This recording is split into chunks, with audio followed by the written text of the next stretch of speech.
युकेमा जनवरी इन्टेकको लागि मास्टर्समा एप्लाई गरेका स्टुडेन्टहरू जसको चाहिँ केही कारणवश एप्लिकेसन अगाडि बढाउन सकिएन, उहाँ स्टुडेन्टहरू अबको नियरेस्ट इन्टेक कुन छ अथवा नियरेस्ट इन्टेकको खोजीमा हुनुहुन्छ भने तपाईँहरूको लागि चाहिँ एकदमै खुसीको खबर आएको छ। किनभने आर्डेन युनिभर्सिटीले यही फेब्रुअरी इन्टेकको लागि एप्लिकेसन खोलिसकेको छ, जसको चाहिँ मेन्चेस्टर र लन्डन दुईवटा क्याम्पस रहेको छ।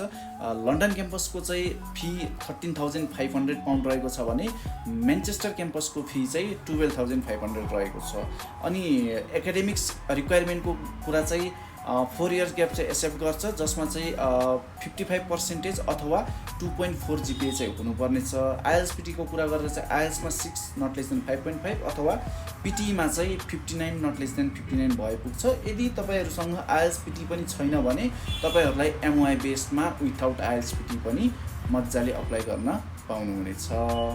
कोर्स चाहिँ भेरियस कोर्स रहेका छन्, तर सिट चाहिँ एकदमै लिमिटेड रहेका कारणले तपाईँहरू छिटोभन्दा छिटो हाम्रो इलाइट मुभर्स एजुकेसन कन्सल्टेन्सी न्यू बानेश्वरमा आएर आफ्नो सिट सुरक्षित गर्नुहोला।